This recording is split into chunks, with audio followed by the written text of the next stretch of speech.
Quando eu estava na faculdade aqui na Alemanha, eu e alguns amigos fomos convidados para uma festa em uma casa, um fim de semana. Não era divulgada como uma rave louca e interminável, mas, como a idade mínima para beber é muito mais baixa do que nos Estados Unidos, havia muita cerveja e a festa certamente ia ficar bem animada. Com isso em mente, eu e meus amigos estávamos realmente empolgados. Sabíamos que haveria garotas, e sendo os jovens solteiros que éramos, sabíamos que seria um ótimo lugar para conhecer alguns possíveis interesses românticos. E você sabe, fazer um pouco de flerte. Chegamos cheirando a colônia, usando camisas de botão terríveis e com nossas cervejas na mão. Nos instalamos no canto e começamos a beber entre nós mesmos, de forma um pouco desconfortável. Mas, quanto mais bebíamos, mais confiantes ficávamos. E lentamente começamos a interagir. Um dos meus amigos começou a se envolver com algumas garotas diferentes, e a princípio foi divertido vê-lo lutar. Ele era nosso motorista designado para a noite, o que significava que ele não havia bebido e estava, portanto, ainda muito nervoso e um pouco desajeitado. Mas então vimos que a atração de uma das garotas era claramente recíproca. Ficamos felizes por ele, mas por mais que eu gostasse de dizer que éramos maduros e demos espaço a ele, não era nada disso. Continuamos o importunando, com ele e a possível namorada, de forma brincalhona, claro, mas ainda assim era indesejado. Eventualmente, ele nos pediu para deixá-los em paz, pois estávamos atrapalhando suas chances com ela. Só então finalmente respeitamos seus desejos e o deixamos em paz. Estávamos bastante bêbados naquela época, então apenas fomos nos entreter para que ele pudesse ter um espaço. Um pouco de tempo passou e começamos a nos perguntar onde estava nosso amigo sóbrio e a garota dele. Procuramos em todos os lugares por eles, verificando todos os quartos da casa, mas todos estavam ocupados com pessoas bebendo ou fumando, e nosso amigo parecia estar em lugar nenhum. No processo de procurá-lo, encontramos as amigas da garota, e depois de perguntar onde estava o novo casal, descobrimos que eles tinham saído para o carro do meu amigo para ter um tempo a sós. Sabíamos exatamente o que eles estavam fazendo, e embora as amigas da garota tenham nos feito prometer que os deixaríamos em paz, nós só tínhamos que tirar uma ou duas fotos para a posteridade, sendo imaturos e tal. Você sabe como é. Eu admito completamente que nosso plano fez de nós uns idiotas totais e que violar a privacidade íntima de alguém não é apenas errado, mas também completamente contra a lei, para ser honesto. E acabamos não tirando fotos ou vídeos de ninguém naquela noite, como você logo descobrirá. Para manter o elemento de sigilo, apenas uma das pessoas iria se aproximar do carro do meu amigo antes de gravar secretamente o que estava acontecendo dentro. Esse era o plano, pelo menos. E essa pessoa não era eu. O resto de nós ficou no meio da festa para fazer parecer que não estávamos fazendo exatamente o que estávamos fazendo. Conversamos com as amigas da garota, mantivemos elas ocupadas tentando e falhando em flertar com elas, até começarmos a ficar impacientes. Tudo o que nosso amigo com o telefone precisava fazer era correr até o carro, tirar algumas fotos e depois voltar com seu prêmio. Mas o tempo foi passando e não havia sinal do amigo com o telefone. Incapaz de esperar mais, saí para procurá-lo, mas em vez de filmar secretamente nosso amigo e a garota no carro, encontrei-o sentado na calçada, sem o carro à vista. Ele estava ao telefone com alguém, então pensei que ficar calado e ouvir obteria mais respostas do que fazer perguntas às quais ele não responderia. Enquanto ouvia, percebi que a ligação era obviamente séria, e no final, estava quase certo de que, número 1, ele havia chorado, e número 2, que a ligação parecia ser com a polícia. Perguntei a ele onde estava o amigo com o carro, e ele apenas balançou a cabeça e me disse que precisávamos sair. Quando ele olhou para mim, ficou claro que sim, ele havia chorado. Mas por quê? Ele não me contou até pegarmos um táxi de volta para o apartamento dele, e com mais algumas cervejas e alguns cigarros, ele me contou o que aconteceu. Ele tentou tirar algumas fotos como planejado, Mas quando chegou ao carro do nosso amigo, encontrou-o no banco do passageiro sozinho. Sua cabeça estava entre as mãos e ele estava em um estado terrível, com lágrimas escorrendo pelo rosto. Meu amigo com o telefone continuou perguntando o que havia acontecido com a garota repetidamente. Mas nosso amigo com o carro não dizia nada. Não dizia ou não podia? Não sei, mas meu amigo com o telefone andou até o lado do passageiro para entrar e falar com ele com alguma privacidade e perguntou novamente o que havia acontecido com a garota. E o amigo com o carro apenas apontou para o banco de trás. Foi então que ele percebeu que a amiga não estava sozinha no carro. Ele nunca esteve. Sob o cobertor no banco de trás, ele reconheceu a forma de uma pessoa. Era a garota com quem ele estava e ela não estava respirando. Mas quando meu amigo com o telefone perguntou o que havia acontecido, o amigo com o carro apenas dizia: "Não sei, não sei." A princípio, talvez pensou que a garota tivesse tido uma convulsão ou talvez uma falência cardíaca. E ele continuava dizendo para ligar para o 112, que é o número de emergência aqui na Alemanha, para incêndios e serviços médicos. Mas meu amigo com o carro não ligou. Continuava dizendo coisas como: "Apenas espere 1 minuto, preciso pensar." E outras coisas para atrasar meu outro amigo. Meu amigo com o telefone disse que ele saiu do carro por instinto, percebendo que estava colocando seu DNA e todas essas coisas no que agora era a cena do crime. Muito paranoico.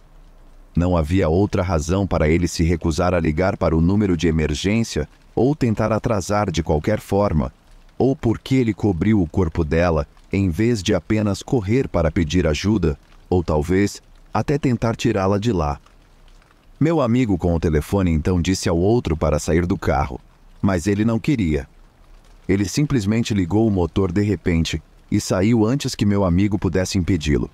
Ele então enfrentou a escolha: correr atrás de nós, o que era o que ele realmente queria fazer porque estava completamente assustado, ou fazer a coisa certa, ser um homem e apenas ligar para o número 110, que não é o número para serviços médicos, mas sim para a polícia.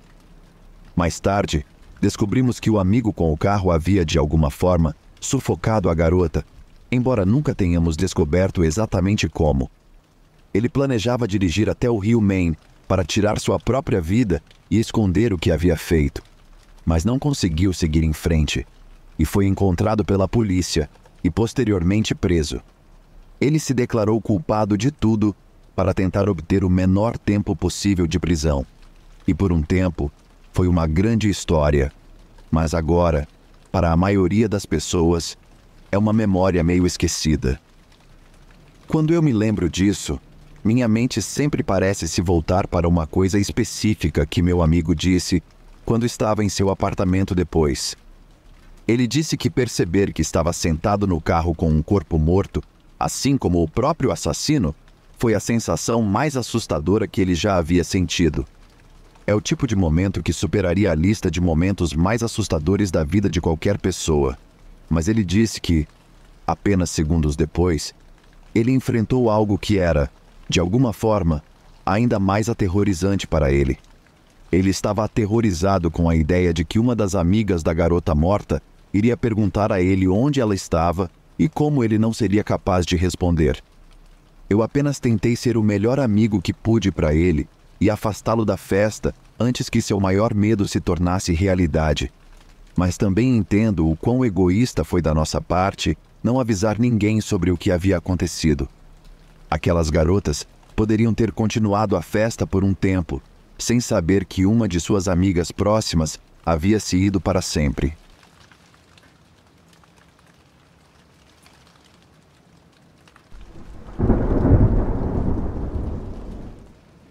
Quando eu estava no 2º ano da faculdade, estava namorando um cara que chamaremos de Will.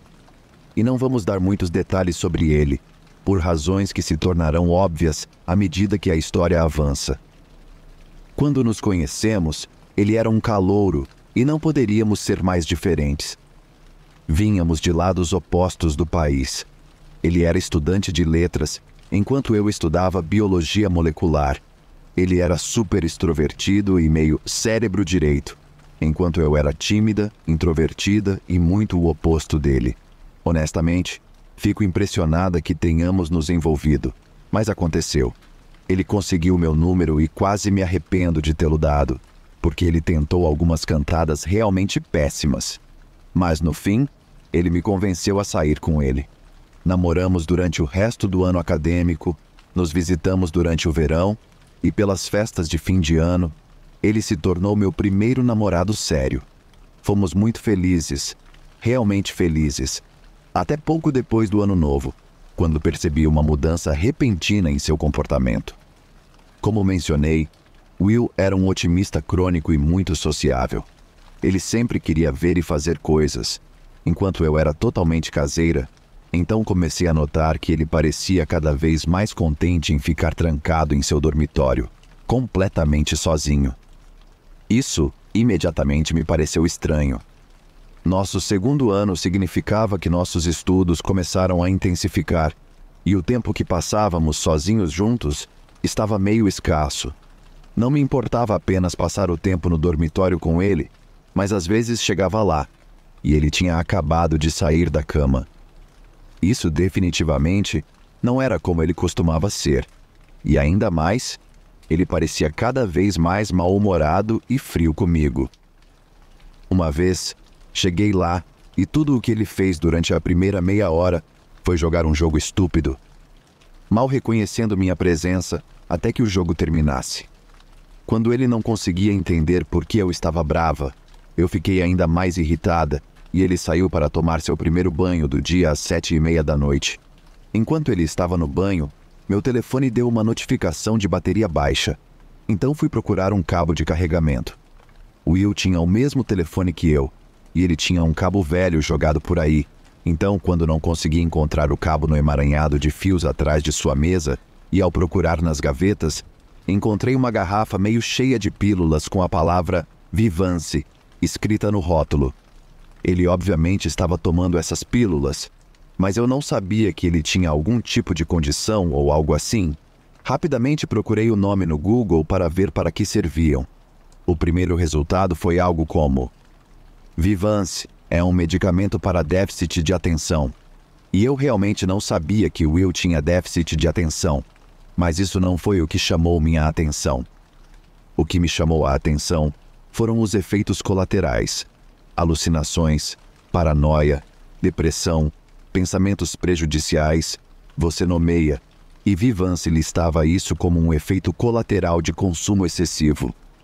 Eu estava quase certa de que as pílulas eram a causa da mudança repentina de comportamento de Will.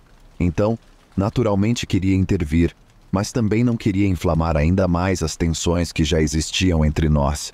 Mas, infelizmente, não havia como evitar isso. Quando ele saiu do banho, perguntei se ele tinha algo que queria me contar. Agora, eu sei o que você está pensando. E não, eu não fiz isso de uma forma rude ou acusatória. Fiz isso de uma forma sincera. Eu te amo, mas estou preocupada com você, sem querer prolongar ainda mais nosso conflito. De alguma forma, Will ainda se ofendeu antes de negar completamente que estava escondendo algo.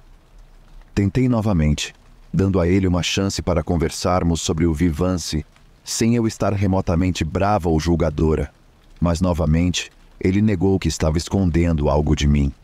E foi aí que eu perguntei diretamente sobre as pílulas. E ele surtou. Ele começou a gritar e se debater, dizendo como ousava eu vasculhar o quarto dele, que eu não era sua maldita mãe, balançando os punhos. Não tenho orgulho disso, mas eu simplesmente comecei a chorar. Sempre fui muito avessa a conflitos. E, infelizmente, agressões repentinas provocam esse tipo de reação de estresse em mim. O fato de eu estar chorando acalmou Will um pouco, e ele concordou em falar sobre as pílulas. E aqui está o que eu achava inicialmente. Ele sofria de déficit de atenção há anos, estava envergonhado disso e manteve em segredo. Como estava longe dos pais, ele havia cometido algum erro com as doses e estava agora sofrendo os efeitos colaterais. Mas o que realmente estava acontecendo era o seguinte: Will nunca, em toda a sua vida, sofreu de déficit de atenção. Alguém havia vendido a ele as pílulas como uma espécie de auxílio para estudos, mas em vez disso, Will estava usando para melhorar no videogame estúpido que estava jogando. Ele não estava estudando a noite toda como eu pensava.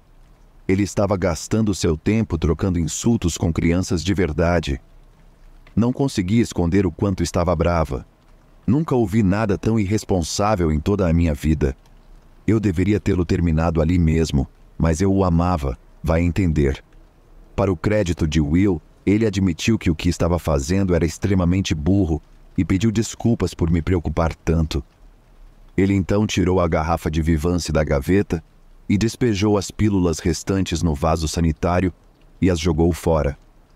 Nas semanas seguintes, o comportamento e o padrão de sono de Will melhoraram significativamente, e posso dizer com quase certeza que ele não estava tomando nenhum medicamento. Mas o que ele estava fazendo era beber, e estava bebendo muito. Como você deve ter adivinhado, Will sempre foi muito fã de festas, não tanto pelo álcool, mas pela chance de conversar com as pessoas. Ele gostava de uma bebida ou duas, mas raramente mais do que isso. Ele via o álcool como um tipo de lubrificante social. Qualquer coisa além do seu ponto ideal, e ele simplesmente parava de ser divertido. Depois da descoberta do Vivance, tudo mudou um pouco. Will começou a beber sozinho, e não me dizia por quê ou onde estava conseguindo. A maior parte do que ele dizia era, estou estressado. Mas quando eu perguntava o que o estava estressando, ele erguia uma barreira e se recusava a falar sobre isso. Lentamente, seu padrão de sono começou a voltar a um território não saudável, e depois de conversar com um dos amigos dele, descobri que Will estava tomando as pílulas novamente. Mais uma vez, confrontei Will, mas dessa vez eu vi o que Vivance pode fazer com uma pessoa. Não importava o que eu dissesse, ele só respondia com, quem te contou? Cada vez que ele fazia a pergunta, ficava mais alto e agressivo, e no final, ele me prensou contra a parede pelos ombros, gritando, quem te contou? Quem te malditamente contou?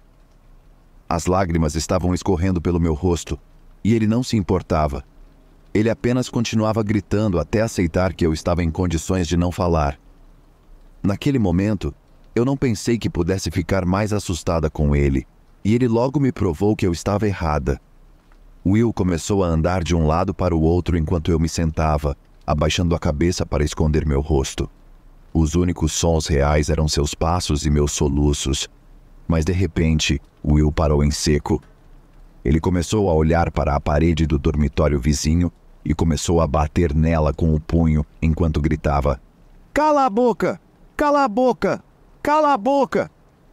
Ver alguém que você ama perder a cabeça diante dos seus olhos é algo que eu não desejaria ao meu pior inimigo. É aterrorizante e devastador ao mesmo tempo, porque não é mais ele.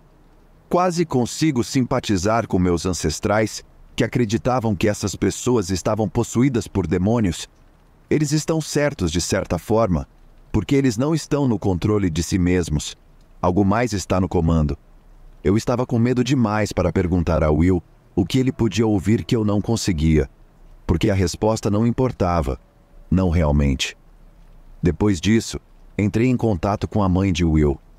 Eu não tinha o número dela, mas depois de procurar a conta do Facebook da irmã dele, um rápido pedido de amizade foi o suficiente para conseguir. Liguei para ela e contei tudo, e ela foi incrível.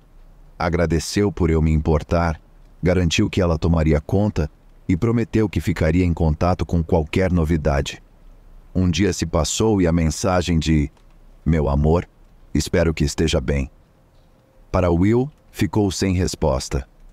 Liguei para a mãe dele e ela me garantiu que estava trabalhando nisso. Mas algumas horas depois, recebi uma mensagem de Will pedindo para eu buscá-lo com um Uber. Isso foi um grande sinal de alerta, porque Will adorava dirigir e amava seu carro. Ou ele estava bebendo muito novamente, ou algo tinha acontecido. Bem, algo tinha acontecido. Will havia destruído seu carro. Eu fiquei de boca aberta quando ele me contou pelo telefone que não tinha sido um acidente. Ele havia destruído propositalmente seu próprio carro porque achava que seus pais estavam usando-o para rastreá-lo. Mais tarde, Descobriu-se que ele estava meio certo, mas seus pais haviam contratado um detetive particular para mantê-lo sob vigilância enquanto arranjavam uma internação para reabilitação. Foi um gesto bem intencionado, mas dado o quão propenso a delírios paranoicos Will estava na época, causou um estrago absoluto em sua mente. Mas isso não era tudo. Ele queria que eu chamasse um Uber para que pudéssemos fugir para o Canadá. Segundo ele, nem seus pais nem o governo poderiam rastreá-lo do outro lado da fronteira. Portanto, se quiséssemos viver em paz, teríamos que nos mudar, e não havia tempo a perder. Obviamente, eu disse não. Não havia como eu simplesmente fazer as malas e me mudar para outro país. O pobre Will precisava de ajuda, e precisava dela urgentemente. Will não parecia ver as coisas dessa forma, e eu não fazia ideia de quão mal ele reagiria à minha recusa. Para aqueles de vocês que não sabem como é ser esfaqueado por alguém em quem você acreditava que nunca iria te machucar, espero que continue assim para vocês. Felizmente, a minha foi apenas uma ferida superficial, mas a que Will infligiu à primeira pessoa que tentou detê-lo não foi tão superficial. Nem a lesão na cabeça que Will recebeu quando caiu no pavimento depois de ser imobilizado com um taser. Eu não apresentei acusações, mas o mesmo não pode ser dito para o bom samaritano que salvou minha vida. E não o culpo por isso. Apenas gostaria que as coisas tivessem transcorrido de forma diferente. O pobre Will está atualmente cumprindo uma sentença de 5 anos por agressão agravada, e, embora não estejamos mais juntos, ainda escrevo para ele de vez em quando. Ele não é uma má pessoa, nunca foi. Ele apenas tomou algumas decisões muito ruins e ambos temos as cicatrizes para provar isso.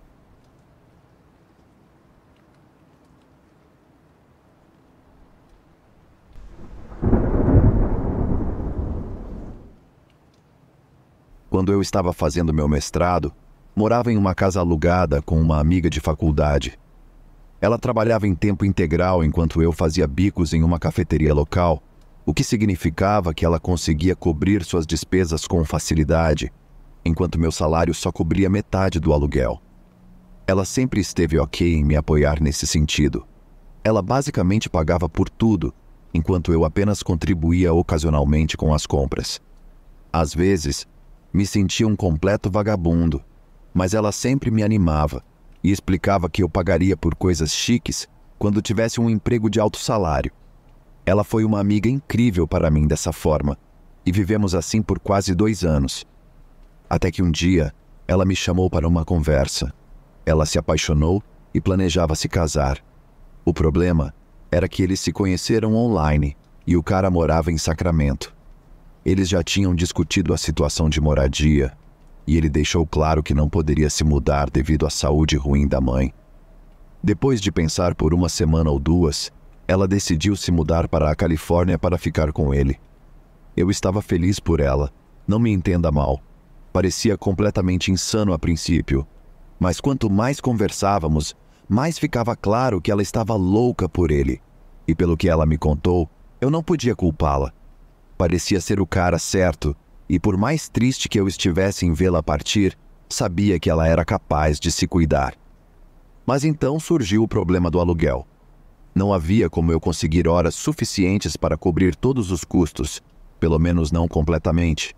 Então, se eu quisesse continuar vivendo naquele lugar bastante agradável, teria que pedir ao proprietário para encontrar um colega de quarto. O proprietário simpatizou e concordou em me ajudar a encontrar um colega de quarto, mas insistiu em participar do processo de seleção.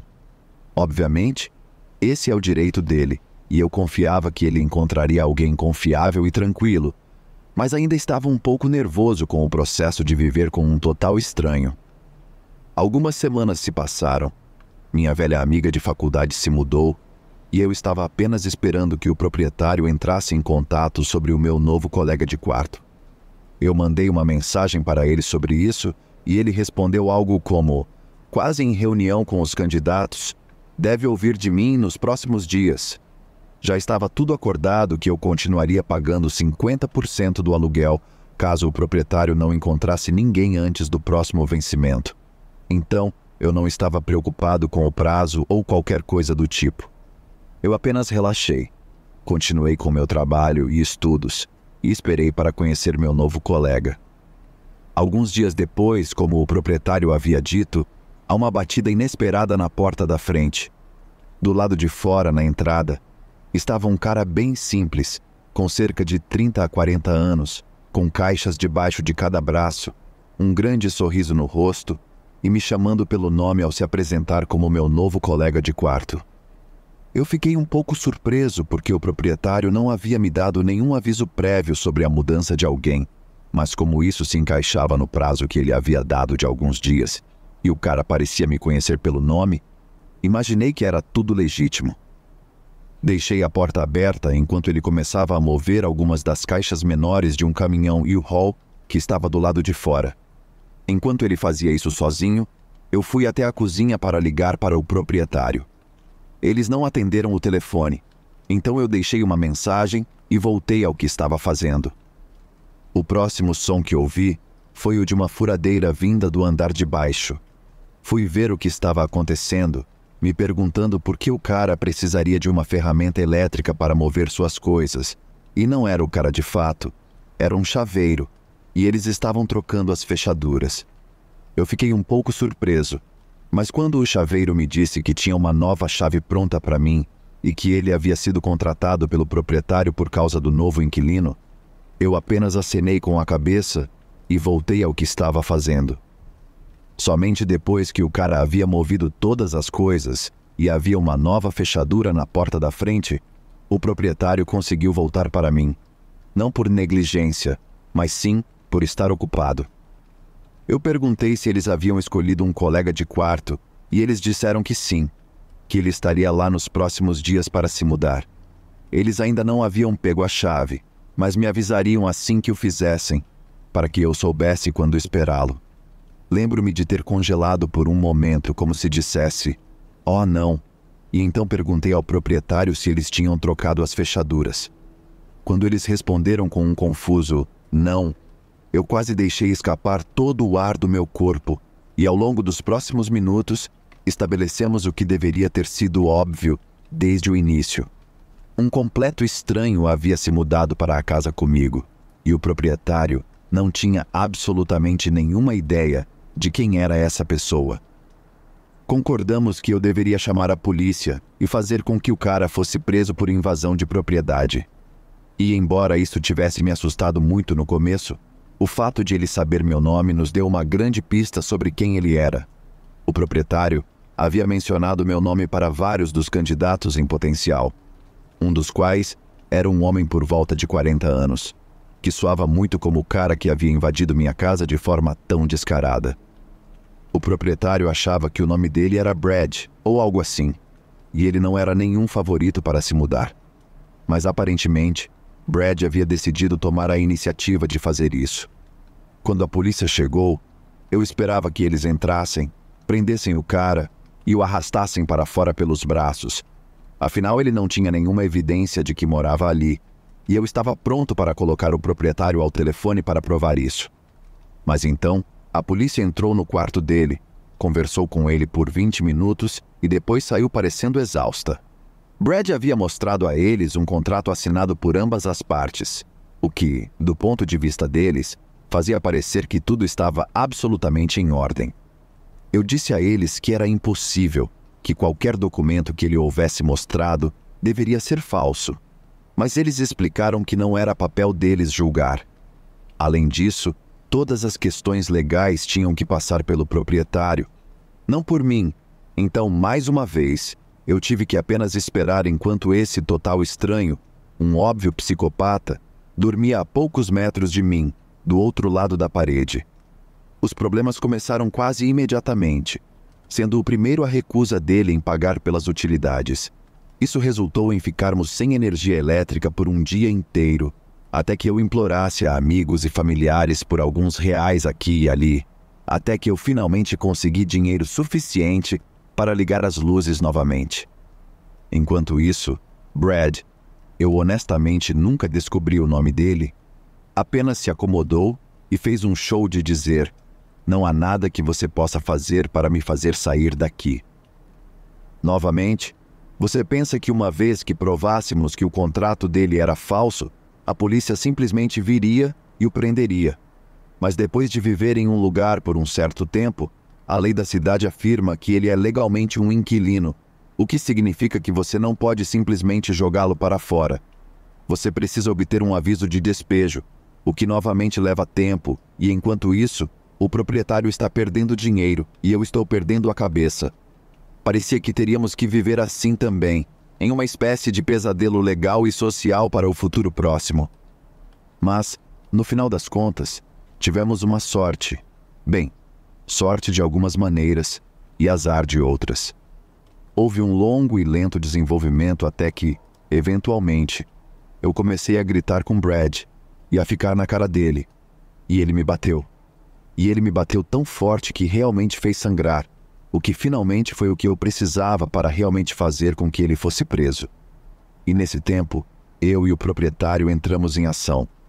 Na nossa cidade, há uma lei ou precedente ou qualquer coisa legal que afirma que um aviso de despejo de emergência pode ser servido se um inquilino for condenado por um crime violento. Obviamente, teríamos que esperar uma data de julgamento e talvez até um veredito de culpado eventual para isso. Mas, felizmente, veio em devido tempo e conseguimos despejá-lo. Até hoje, ainda não consigo acreditar que alguém seria tão descarado a ponto de fazer algo assim, e ainda me considero sortudo por as coisas não terem escalado, além de uma simples agressão, porque algo me diz que Brad é capaz de coisas muito piores do que isso.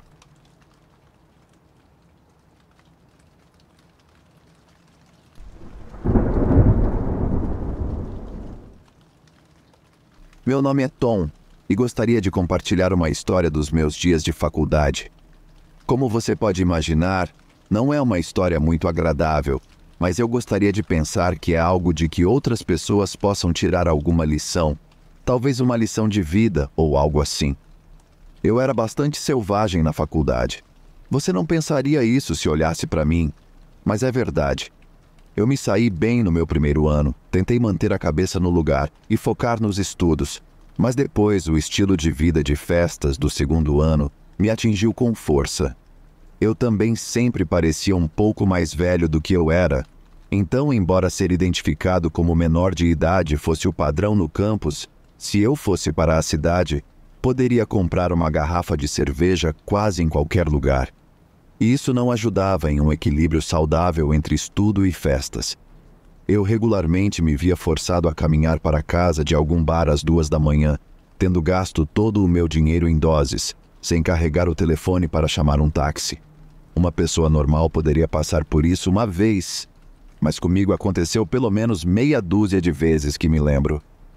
Da última vez, eu tinha acabado de voltar ao campus, depois de caminhar talvez 2 ou 3 quilômetros completamente bêbado, e estava incrivelmente cansado. Eu estava sóbrio e de mau humor, e tudo o que eu queria era voltar para o meu dormitório para pegar a garrafa de vodka que eu mantinha escondida lá. Mas então, eu encontrei esse estranho simpático. Era um cara fumando um cigarro fora do bloco dele, e ele disse algo meio suavemente para mim enquanto eu passava por ele. Era algo como noite louca ou noite selvagem, e eu devo ter apenas resmungado até ver o cigarro dele. Pedi um para ele e ele me deu. Então fizemos um pouco de conversa fiada antes de ele me convidar para dentro para tomar uma cerveja e carregar meu telefone. Esse cara ainda morava nos dormitórios, embora fosse o tipo mais confortável do outro lado do campus, mas ter álcool ainda era contra as regras. A maioria dos festeiros pesados tinha alguma coisa escondida por aí, mas esse cara tinha uma mini geladeira com latas de cerveja escondidas atrás de refrigerantes. Ele disse que ninguém suspeitava dele porque ele era um nerd, e ele estava meio certo, eu acho, porque ele não transmitia vibes de festa, mas eu só me vi realmente impressionado, mas querendo tomar outra cerveja antes de caminhar os últimos 20 minutos até o meu dormitório. Eu fui para o quarto desse cara, e lá estava a cerveja escondida à vista. Pedi para usar o banheiro dele antes de bebermos, e ele me mostrou onde era. Quando voltei, Conversamos e bebemos, e em um ponto eu sabia que provavelmente deveria ter começado a voltar, mas pensei que poderia descansar um pouco mais. E isso, senhoras e senhores, é a última coisa que eu lembro. Acordei na manhã seguinte no corredor fora do apartamento do cara. Eu estava totalmente vestido, mas meus sapatos estavam lá fora comigo. Deve ter sido no final da manhã, porque estava bem movimentado lá fora, o que significava que as pessoas, definitivamente, devem ter pisado em cima de mim, enquanto eu estava desmaiado no corredor. Eu me senti como a morte, e provavelmente parecia assim também. Sei que atraí alguns olhares enquanto eu vagava pelo campus de volta ao meu quarto. Eu já estive muito bêbado antes, mas nunca tão bêbado a ponto de desmaiar. E deixe-me dizer, não foi uma sensação boa. Eu nem mesmo consegui entender por que estava tão bem antes daquela cerveja que me derrubou completamente. Honestamente, eu só pensei que estava exausto depois de horas bebendo e depois de milhas de caminhada, mas como eu disse, já havia feito aquela caminhada 5 ou 6 vezes antes, provavelmente tendo bebido ainda mais em algumas ocasiões, e nunca tinha desmaiado assim até aquela noite. Eu imagino que muitos de vocês provavelmente já perceberam. Às vezes, as coisas são mais claras à distância assim. Você sabe, mas nunca subestime o poder da negação, especialmente quando se trata de jovens homens. Acho que 1 ano se passou antes de eu realmente enfrentar o que tinha acontecido comigo. Sempre soube no fundo da minha cabeça, quero dizer, mas como já coberto, eu tinha a cabeça firmemente enterrada na areia, nos 12 meses ou mais desde que desmaiei. A mesma coisa aconteceu com vários caras da nossa universidade e até com alguns locais também.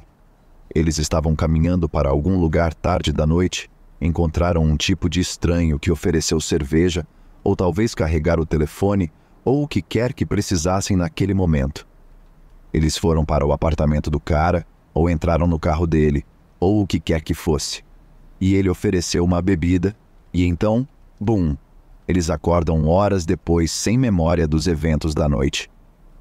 Você poderia pensar que aqueles com ideias claras ou suspeitas seriam os primeiros a dar o alarme, mas na realidade, o oposto é verdadeiro.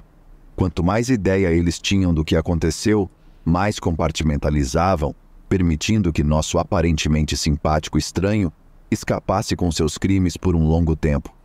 Não foi até que um cara foi ao médico sem saber por que doía tanto, que a polícia foi informada de que algo estava acontecendo no campus. Eu não sei como, mas eles conseguiram prender o cara, e toda a história estava na mídia em apenas alguns dias. A polícia acha que esse simpático estranho cometeu entre 18 e 100 agressões diferentes no espaço de 2 anos. E você leu certo. 18 confirmadas, 100 possíveis, e ouvi dizer que quase 1 dúzia foram quase convencidas a testemunhar, mas se retiraram uma a uma na corrida para o julgamento. Testemunhar significaria admitir o que aconteceu com eles, algo que alguns caras simplesmente não estão dispostos a fazer. Eu acho que isso se aplica a ambos os sexos, mas se aplica especialmente aos homens. Eu sei disso porque fui um daqueles que se retirou. Eu pensei que se tantos outros fossem corajosos o suficiente para dizer em voz alta, eu não precisaria fazer o mesmo. Mas não é assim que funciona.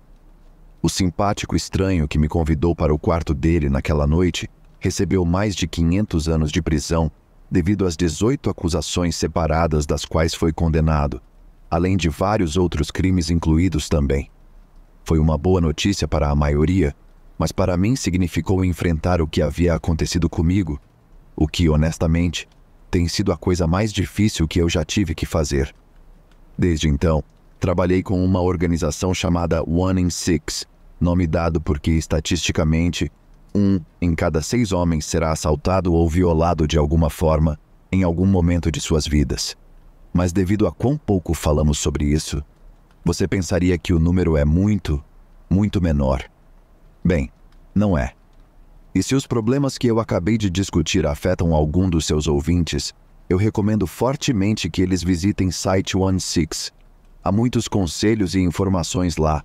Apenas não se fechem e sofram em silêncio, porque o silêncio é o verdadeiro assassino.